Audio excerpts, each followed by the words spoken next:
خواتین و حضرات، اس وقت میرے ساتھی جو یہاں پہ موجود ہیں، ہماری ملاقات ہوئی تھی اپنے وزیر اعظم عمران خان صاحب سے، اور بڑے ہی عرصے کے بعد ماشاءاللہ بہت پرعزم ان کے حوصلے اور صحت کے حوالے سے بھی الحمدللہ جتنا بھی اللہ تعالیٰ شکر ادا کرے، بہت اچھے اسپرٹس میں تھے، قوم کو مبارکباد بھی دے رہے تھے۔ اور سب سے بڑی بات کہ جو یہ الیکشن، اس پہ جو دھاندلی دھاندلا ہوا ہے، جو کہ فارم 47 کے ذریعے مختلف ریٹرننگ افسران نے ایک جنبش قلم سے ہماری سیٹیں 175 سے 180 سیٹیں جو پاکستان تحریک انصاف کی آئی ہیں،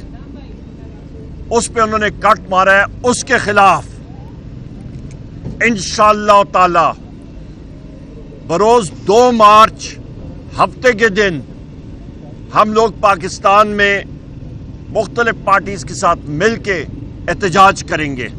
اور یہ احتجاج کی کال اس وقت میڈیا کے ذریعے اناؤنس ہم لوگ کر رہے ہیں۔ اور یہ کس لیے کہ ملک کی تاریخ میں اتنی بڑی دھاندلی نہیں ہوئی، بلکہ دھاندلا نہیں ہوا، عوام کے مینڈیٹ پہ شب خون مارا گیا، لوگوں نے ووٹیں پاکستان تحریک انصاف کو دی ہیں، اور کل رات کو بھی ہماری ہی سیٹ لودرا پہ ری کاؤنٹنگ کے ذریعے شب خون مارا گیا اور ایک دوسرے کینڈیڈیٹ کو ڈکلیئر کیا گیا، حالانکہ ہمارے لودرا کے ایم این اے صاحب کو ایم این اے کے کارڈ تک ایشو ہو گیا تھا۔ اس چیز کے خلاف ہم لوگ آخری دم تک عدالتوں میں بھی جائیں گے، ہم لوگ اسمبلیوں میں بھی احتجاج کریں گے، ہم لوگ پاکستان کی عوام کو بھی موبلائز کریں گے، کیونکہ مینڈیٹ پاکستان کی عوام نے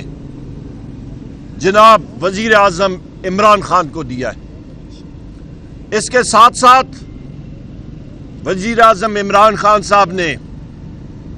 قومی اسمبلی میں اسپیکر الیکشن کے لیے جناب نو منتخب رکن ملتان سے عامر ڈوگر صاحب کو نامنیٹ کیا ہے پاکستان تحریک انصاف کی طرف سے، اور ڈپٹی اسپیکر کی سیٹ کے لیے الیکشن لڑنے کے لیے ہمارے پاکستان تحریک انصاف کے بڑے ہی پرانے ساتھی، آغاز میں ہی عمران خان صاحب کے درینہ ساتھی، ملاکنڈ سے ہمارے نو منتخب ممبر جناب جنید خان صاحب کو، ان دونوں ساتھیوں کی بڑی قربانیاں ہیں، اور انشاءاللہ تعالی آپ دیکھیں گے کہ حکومتیں پاکستان تحریک انصاف کی بنیں گی، جیت ہوگی پاکستان تحریک انصاف کی۔ ہمیں اپنے قائد نے ایک چیز سکھائی ہے کہ آخری دم تک ہم نے لڑتے رہنا ہے، اور ہماری یہ جستجو، یہ جہاد، یہ حق اور سچائی کے لیے ہے۔ یہی وجہ ہے کہ پاکستان کی عوام نے ہمیں 2/3 سے زیادہ اکثریت دی ہے، اور وہ فارم 45 ہمارے پاس موجود ہے۔ بہت شکریہ، تھینک یو ویری مچ۔